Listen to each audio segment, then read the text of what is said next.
আজকে আমার বোনকে একদম নতুন বইয়ের মতো লাগছে। মনেই হচ্ছে না সে 28 বছর পরেও আবার বিয়ের অনুষ্ঠান করলো। আজকে আমার বোনকে বউ সাজে দেখে আপনারা পুরো অবাকই হয়ে যাবেন। এত সুন্দর লাগছিল তা তো বলার ভাষা নেই। মনে হচ্ছে নতুন বিয়ে হচ্ছে একটা বধূ। তো আজকে আপনাদের সাথে শেয়ার করব বিয়ের দিনে আমরা কি কি করলাম না করলাম সবকিছু নিয়েই আজকের ভিডিও। আশা করছি ফুল ভিডিওটা দেখবেন সবাই। আপনারা সবাই হলুদের লুকটা অনেক বেশি পছন্দ করেছেন। এবার হচ্ছে বিয়ের লুকটা আমরা কিভাবে কমপ্লিট করলাম সেটাই দেখাবো। প্রথমে আপুকে সাজাতে বসিয়ে দিয়েছিলাম, আর এটা হচ্ছে দুপুর 3টার সময়।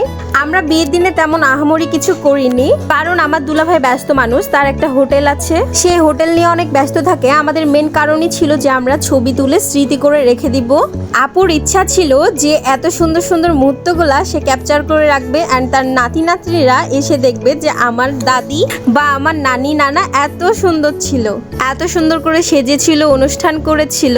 আর যেহেতু তাদের বিয়েটা একদমই নর্মাল ভাবে হয়েছিল, এই জন্য এই ইচ্ছাটা খুবই ছিল নতুন করে বউ সাজার। তারপরে আমার আপুর ফাইনাল লুক ছিল এটা। মাশাআল্লাহ, অনেক সুন্দর লাগছে, সবাই মাশাআল্লাহ বলবেন।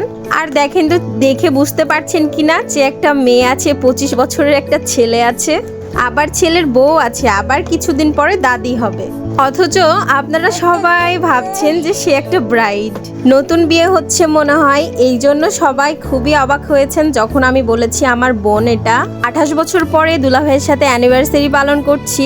তারপরে প্রায় সন্ধ্যার দিকে দুলাভাই এসেছে হোটেল থেকে, তারপরে তাকে গোসল পানি করিয়ে আমরা একটা পাঞ্জাবি পরিয়ে দিয়েছি। আসলে এই সুন্দর সুন্দর মুহূর্তগুলা কিন্তু কোটি টাকা দিয়েও খুঁজে পাওয়া যায় না বা কেনা যায় না। আমরা কোনো প্ল্যান ছাড়াই এই মুহূর্তগুলা একসাথে করে সবাই মিলে খুবই এনজয় করেছি। আমি আপুর বাইরে ফটোশুট করতে পারিনি, কারণ হচ্ছে আলো চলে গেছিল। তারপরে রাতের বেলা দুলাভাই যখন 11টার পরে আসে হোটেল থেকে, তখন তার জন্য আমরা গেট ঘিরেছি, কিছুতেই যেতে দিব না। যেহেতু আমরা সব নিয়ম মেনেছি, সেহেতু এটা কেন ছাড় যাবে। এখন আমাদের ধান্দা করার পালা। আমরা টাকা উসুল করার জন্য পাকনামু করে বাসর ঘর সাজিয়েছি। দুলাভাই এখানে আমাদের ডিমান্ড শুনে কেচি রেখে পালাচ্ছে, বলছে না বাবা আমি ঢুকবো না, আমি আজকে বাহিরেই থাকবো। এখন সে হাতে গুনছে যে আসলে কয় টাকা দেওয়া যায়। 100 টাকা দিচ্ছে আমাদেরকে, আমরা 1500 টাকা ডিমান্ড করেছি। এটা কোনো কথা হলো বলেন তো? ওই দিক দিয়ে আপুকে বলছে আমি 100 টাকা দিব, 100 টাকা নিতে বলো, না হলে আমি চলে গেলাম। তারপরে দুলাভাই হাতে করে খুচরা টাকা নিয়ে এসেছিল 500 টাকা। এখন বলছে এই 500 টাকা নিলে নাও, না হলে তাও পাবা না। দিয়ে আর কি করার, আমরা 500 টাকাই নিয়ে নিলাম। দেখা যাচ্ছে পরে 500 টাকা না নিলে এটাও পাচ্ছি না। তারপরে দুলাভাইকে কেচি দিয়ে দিলাম কাটতে। যাই হোক আর তাই হোক, তবে 500 টাকা ধান্দা করা হয়েছে, এটাই অনেক। তারপরে বরকে কেচি কাটিয়ে আমরা সুন্দর মতো মিষ্টি খাওয়িয়ে দিলাম। সাথে আবার বরের ভাইও এসেছে, বরযাত্রী। বরের বড় শালি খাওয়ানোর পরে আমি ছোট শালি একটু দুলাভাইকে খাওয়াচ্ছিলাম, আর খাওয়াতে যে বরকে একটু ভুগিয়েও নিয়েছি।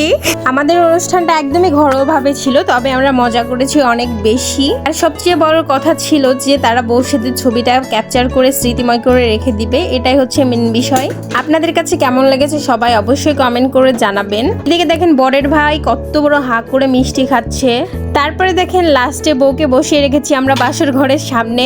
বাসর ঘর করার কোনো ইচ্ছাই ছিল না, তবে ভাবলাম যে দুলাভাইয়ের কাছে একটু ধান্দা করা যাবে। এটাই ছিল আজকের ভিডিও। তারপরে বিয়ের বাড়ির খানা খেয়ে নিলাম, মজাদার রোস্ট, পোলাও, ডাল। তো সবাই ভালো থাকবেন। আজকের মতোই এই পর্যন্তই থাকছে ভিডিও। আল্লাহ হাফিজ।